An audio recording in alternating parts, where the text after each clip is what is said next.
Let's be real, people.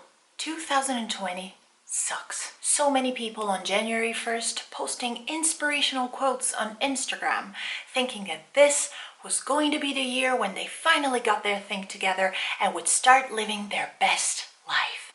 Not exactly. 2020 is not even over yet, and I am genuinely scared of what can still happen within the year. I know that transitioning to 2021 won't magically get rid of all of our problems, but somehow we need closure.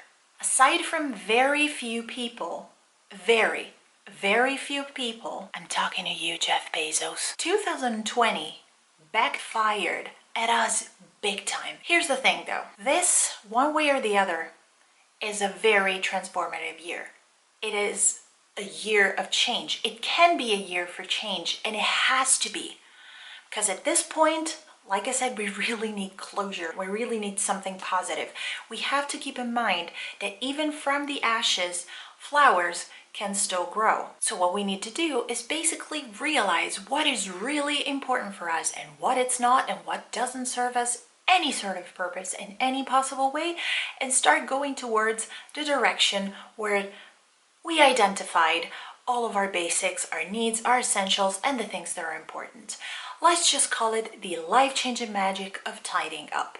But no, I'm not talking about folding your t-shirts upright. Although, if that is your thing, be my guest, go for it. The thing is that we need to start living clutter-free, mentally, physically. We need to get to a point where we fully realize and we are fully aware of the things that are good for us and the things that aren't in any possible way. We need to get rid of that physical and mental clutter so we can really start living our best life. If I have to make you a practical example, my current inspiration that apparently seems to live life exactly in this way is Kelly Stamps.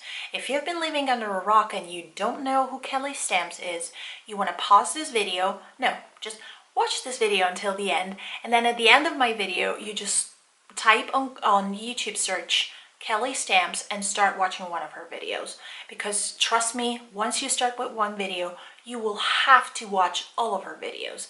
She seems to embody what to me is the perfect, or the closest to perfection, that living a clutter-free life means. 360 degrees. She is unbothered, she is unapologetic, she is sassy, she is ironic, and she is honest. And she doesn't please anyone. She doesn't live to please anybody.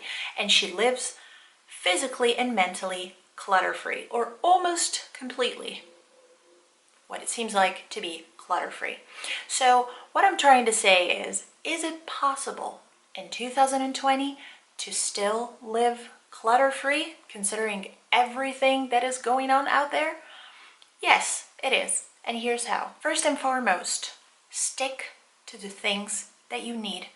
I cannot stress enough the importance of this. At this point, right now, it should be as clear and as bright as the sun which are the things that for us are essential enough to be considered essentials, and which are the things that aren't. The things that are essential for us, of course, are different. You want to insert your essential right here. It might be healthy relationships, your cat, those few clothes that you wear on repeat, a healthy diet, or, you know, carrots, vegan cheese, anything. Seriously, anything can be essential for you. We're all different, so it's not my duty to make you a compelling list of what is essential for you, because you are the one who has to figure that out.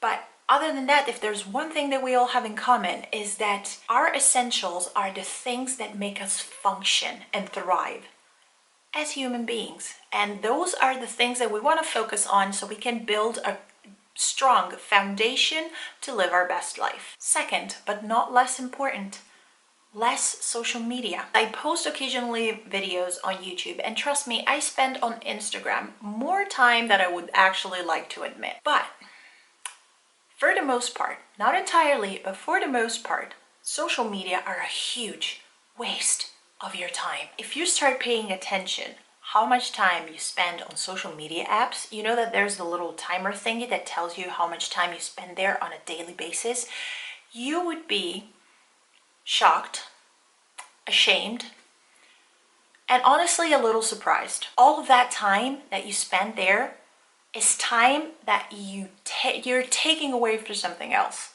something that is more important. Trust me, there is something that is more important than scrolling through the pictures of cats, people complaining about quarantine or stuff like that. And the funny thing is that we always claim that we don't have enough time. So you see the thing right here? Also, social media seem apparently an innocent scrolling through your feed, your homepage. In reality, that is a constant subconscious processing of information, which is piling up on top of the information that you already are processing to function on your daily life as a human being.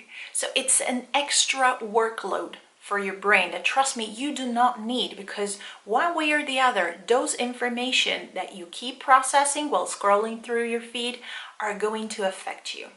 So less social media and a more mindful use of it can only be beneficial. Prioritize yourself. I know it might sound very selfish, and I'm perfectly aware of the fact that this world, especially at this point, this year, definitely needs more kindness.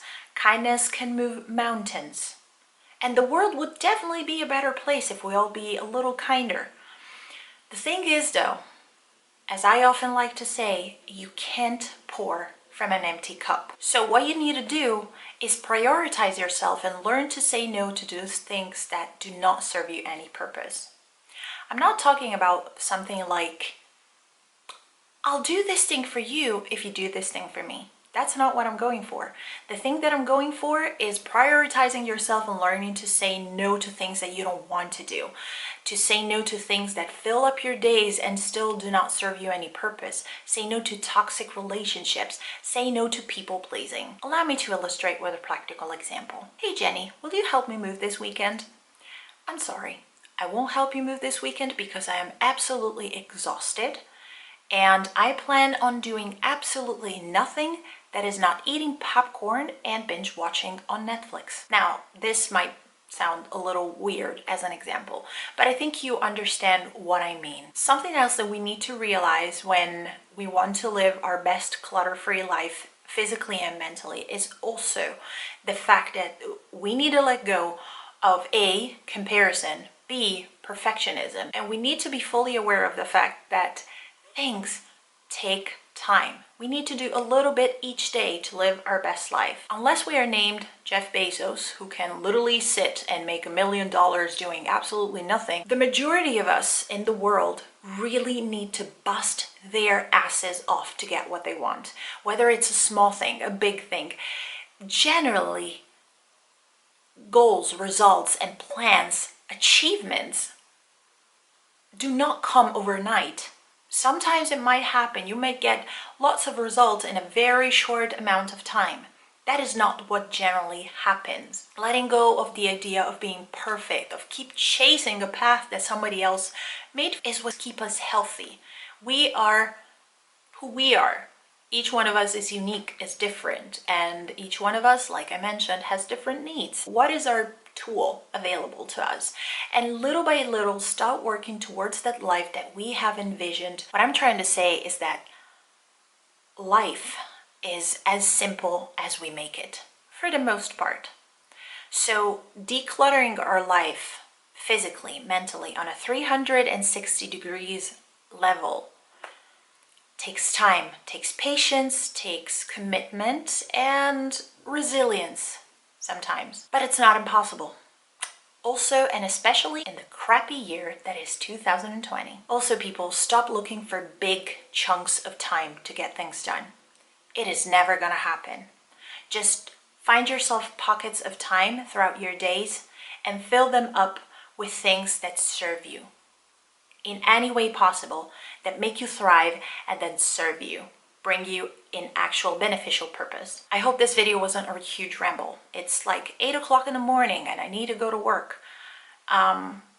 So just let me know what you think. I hope this video can bring you somehow a positive message or a little kick in the butt if you need it. I know I need it today, so probably this video was more made for me than for you. But nonetheless, like, comment, and subscribe as usual if you enjoy the content that I share here, and feel free to share this video if you find it useful or beneficial and you think that might help someone else. Thank you guys so much for watching. I'll see you in my next video. Bye.